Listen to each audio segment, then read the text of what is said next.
দর্শক, এই মুহূর্তে সহকর্মীদের মাধ্যমে জেনে নিব সার্বিক বন্যা পরিস্থিতির খবর জানবো কুমিল্লা এবং হবিগঞ্জের খবর। কুমিল্লা থেকে জাহিদুর রহমান এবং হবিগঞ্জ থেকে রাসেল চৌধুরী আমার সঙ্গে যুক্ত হয়েছেন। শুরুতেই জাহিদ, আপনার কাছে একটু জানতে চাইব কুমিল্লার সার্বিক পরিস্থিতি।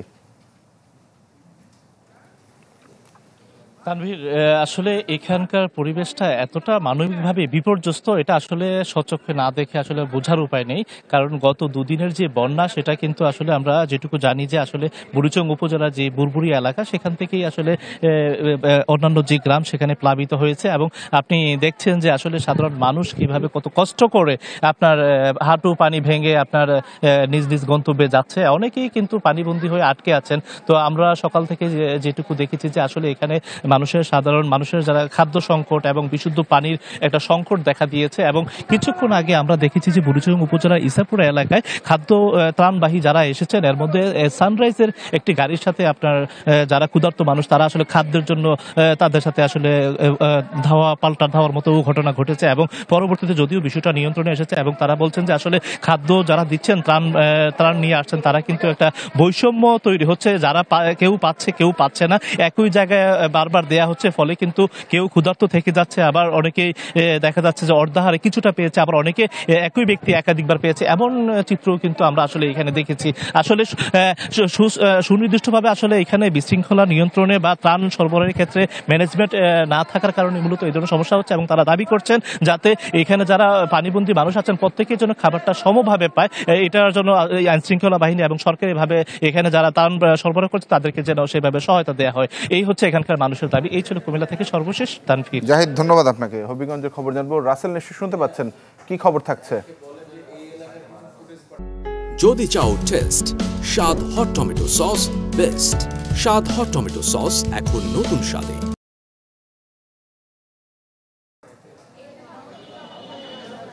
তানভীর, আসলে হবিগঞ্জের খোয়াই নদীর পানি এখন বিপদসীমার নিচে দিয়ে প্রবাহিত হচ্ছে।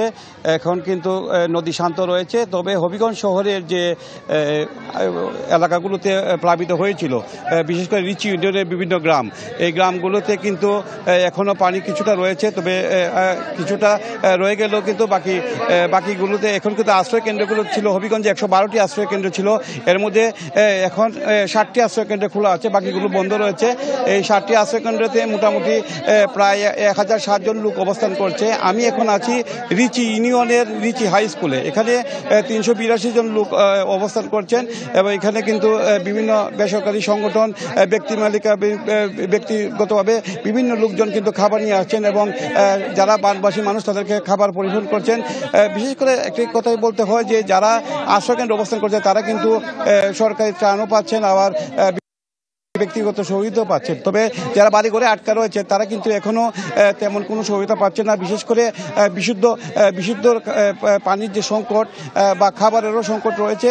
আর যারা আশ্রয় কেন্দ্রগুলোতে আছে তারা কিন্তু পর্যাপ্ত ত্রাণ পাচ্ছেন এবং সরকারি বেসরকারি সব দিকেই সহযোগিতা পাচ্ছেন। আর হবিগঞ্জের খোয়াই নদীর পানি কমাতে কিন্তু মোটামুটি গ্রামগুলো থেকে পানি সরে যাচ্ছে এবং এখন কিন্তু বাড়ি ঘরে অনেক মানুষ চলে গেছে, বাড়ি ঘরে অনেক মানুষ চলে আসছে।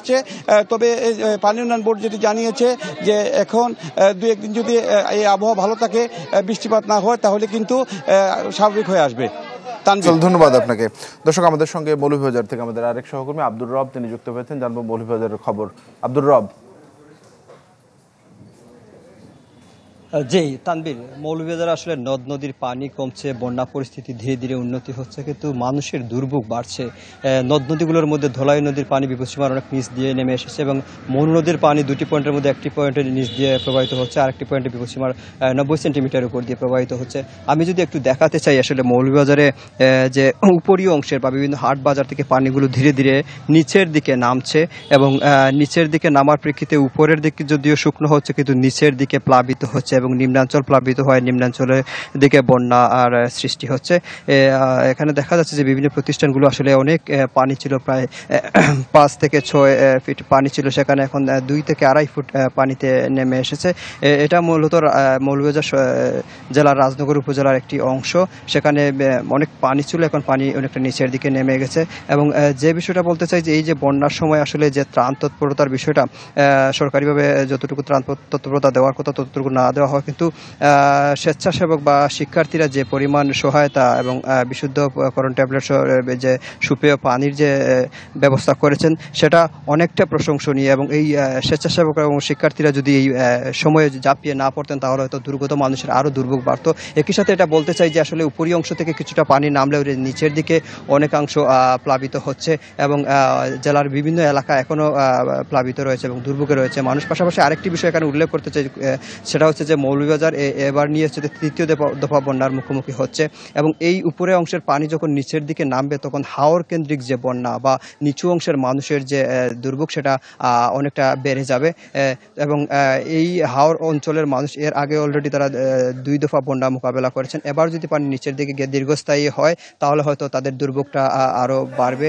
এবং পানি উন্নয়ন বোর্ড আমাদের জানিয়েছেন যে এ পর্যন্ত পানি যে উপরের দিক থেকে কমছে, যেহেতু নিচের দিকে ধীরে ধীরে কমবে এবং বন্যা পরিস্থিতি ধীরে ধীরে উন্নতি হবে। তানভীর। জি আব্দুর রব, ধন্যবাদ আপনাকে। দর্শক, চট্টগ্রাম থেকে আমাদের আরেক সহকর্মী রনি দত্ত যুক্ত হয়েছেন। রনি, বেশ বিপর্যস্ত অবস্থা ছিল চট্টগ্রামেও, আমরা জেনেছি বিদ্যুৎ ছিল না, ইন্টারনেট সংযোগও ছিল না। এখন সার্বিক পরিস্থিতি কেমন চট্টগ্রামের?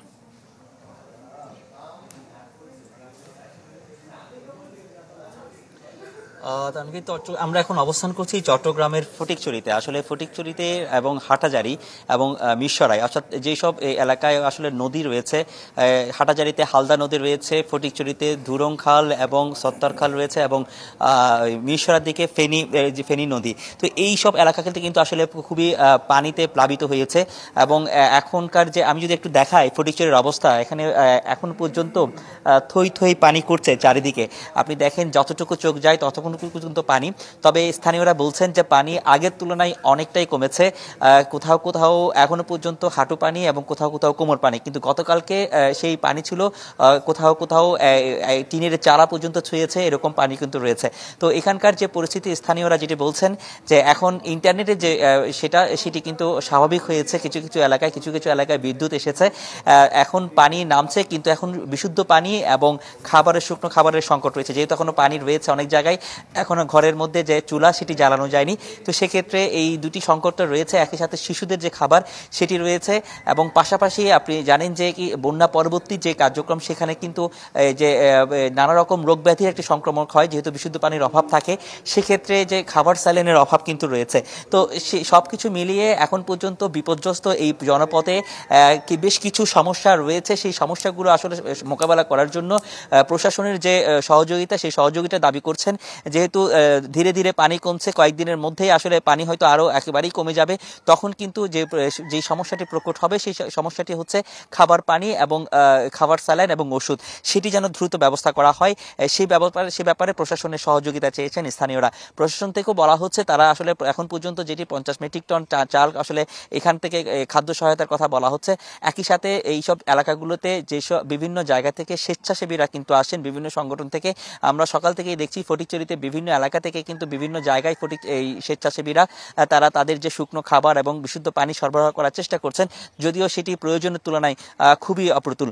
এবং আরেকটু জানিয়ে দিই যে এখানকার মানুষজনের কিন্তু এখনো পর্যন্ত এই যে বন্যার যে পরিস্থিতি, সেই পরিস্থিতিতে কিন্তু অনেকটাই আতঙ্ক কাজ করছিল, কারণ হঠাৎ করে পানি বেড়ে যাওয়ার বিষয়টি তাদের কাছে আসলে নতুন একটি বিষয়। এইখানে এমন এক পানি কিন্তু আগে ছিল না। তো সার্বিকভাবে যেসব বাঁধগুলো ভেঙে গেছে এবং যেসব জায়গায় বেড়িবাঁধ রয়েছে বা বাঁধ ভেঙে আছে, সেগুলো যেন দ্রুত মেরামত করা হয়, সে ব্যাপারেও নজর দিতে বলেছেন স্থানীয়রা। তো এই ছিল এখানকার সবশেষ অবস্থা। জি রনি দত্ত, ধন্যবাদ আপনাকে আমাদের সঙ্গে যুক্ত হওয়ার জন্য। দর্শক, আমাদের সহকর্মীরা যুক্ত হয়েছিলেন দেশের বিভিন্ন প্রান্ত থেকে।